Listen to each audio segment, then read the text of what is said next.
Us now. What, you happy tonight? I'm very happy. I'm a very happy man. He did. I thought he was going to win. He did a lot better than I thought. I consider it a knockout. I think he just completely, by the end of the debate, she was just talking for the purpose of talking. She looked tired to me. The last 15 minutes, she looked really tired, and then she would give these long, wandering answers.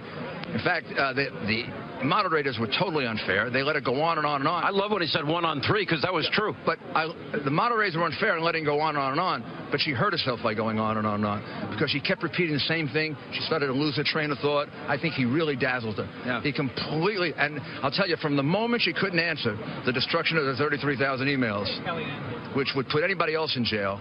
You know that. I know that. Everyone in America knows that. The Abe Lincoln line, did he plan that, or was that just come flying out?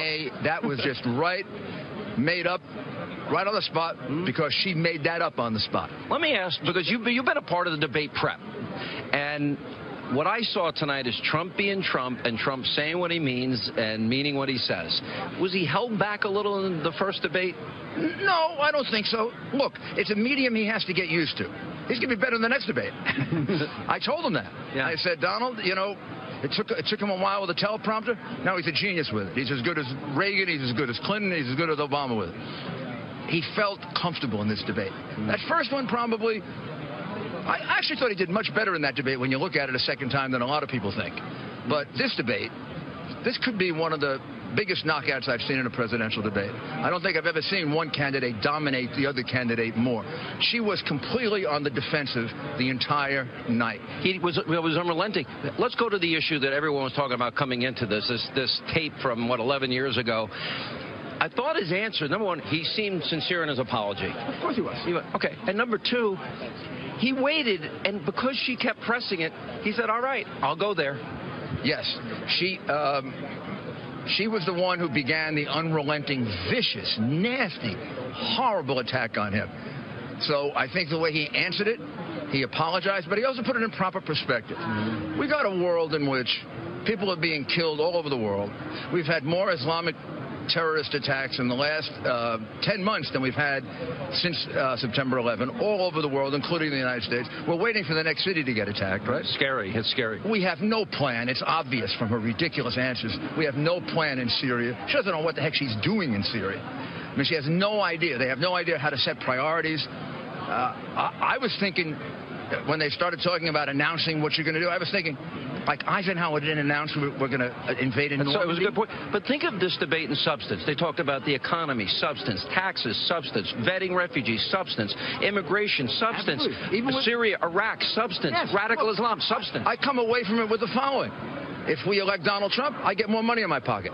If we elect her, she can take 20% out. Yeah. I got that. Now, what Donald Trump was trying to do, even with the tape thing, is to say, look, it's important, and I'm sorry, but we got people dying. While we're talking, somebody's getting shot in Chicago. Murder went up last year more than it did in the last 41 years. There's something going wrong in this country. There's too much violence, both street crime violence and terrorism. And we need a strong president. It was quite clear. He's strong, she's weak.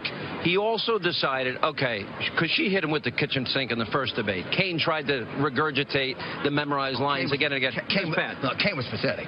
All right. So he came in, but what he said, he went after her on the email. He went after her in lying. He went after Benghazi. He went in the first debate. He left all that on the table. He didn't leave anything on the table tonight. Anything on the table tonight, and she never had an answer for the 33,000 emails and how you can destroy documents after a federal subpoena. So when he got to the point where he said you belonged in jail, he's absolutely right. Any prosecutor. You might be the attorney general. Well, I could convict her on at least, we started with 13. I'm up to about 26 now, Sean. And the reality is she lied to the FBI. Martha Stewart went to jail for lying to the FBI. One time. One time. She did it 39 times. She had no record.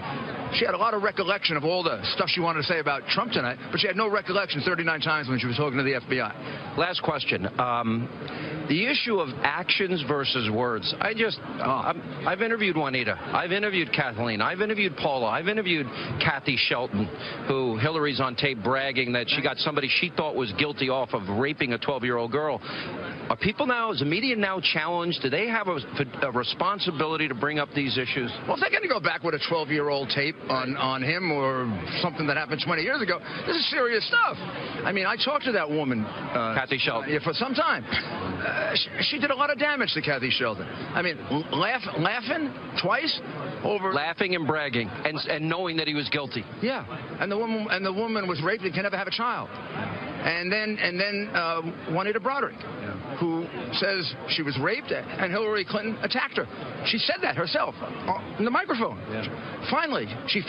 Someone finally gave her a chance to voice the way in which she was horribly treated by the President of the United States. Now, you want to start talking about some language on a tape and attack people about that, well, then you got to deal with your own problems. You got to deal with action versus you got to deal with behavior. A sexual predator and his attacker, Hillary Clinton.